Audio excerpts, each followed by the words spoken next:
In at number 3 are these squeezy bottles, 3 of them to be precise, and I got these from Amazon. I use them for water, airbrush cleaner and some flow improver, and the good thing with these is you can really apply some pressure to the very gubbins of your airbrush, get it right into the nooks and crannies and clean that paint out. You can then use exactly the same thing to put a little bit of airbrush cleaner in there and you've cleaned your airbrush really easy. Tap a flow improver, not a problem, squidge it in there and away you go. Excellent. Coming in at number 2 is the trusty syringes. Now I use 50ml and 100ml syringes. Get them again from Amazon, link in the description, and I use them on the whole to get resin out the vat. When I don't want to take the vat out, I don't want to undo the screws, I don't want to mess around with that, I just use this 100ml syringe and I suck carefully from the corner the resin out. If you've had a failure perhaps and you've got to get that resin out, or if you just want to change colour, you can get 99% of your resin out just using one of these syringes. So much easier than messing around, so much cleaner, your vat can stay exactly where it is. And when you've got it in your syringe, go across to your resin, pop a filter in there and just squeeze it in. Easy, easy peasy.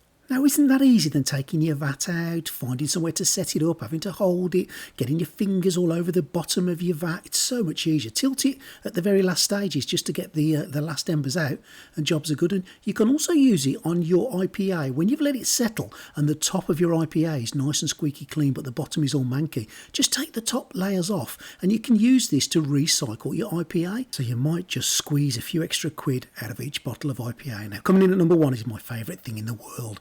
These are precision bottles. Now these little things, these little gadgets, relatively cheap and you get a load of them, and again there'll be a link in the description. They're little squidgy plastic bottles. They've got a metal end to them and a little screw off cap and a little cover on the end, so you can put things into here, you can screw them up and they will stay in there. Now the good thing with these is you can use your trusty syringe to fill them up with the resin that you're using. I've got a collection of these with all different colours of resin in and different kinds, and the trick here is to use the very fine tip to fill those little gaps in between your resin prints. Just use it to feed it into that gap that's usually so difficult to get resin in there nice and uniformed. Use a UV light and set that resin. There is a knack to it, but just look how easy you can fill those gaps that we all get between the arms and between the head and the neck.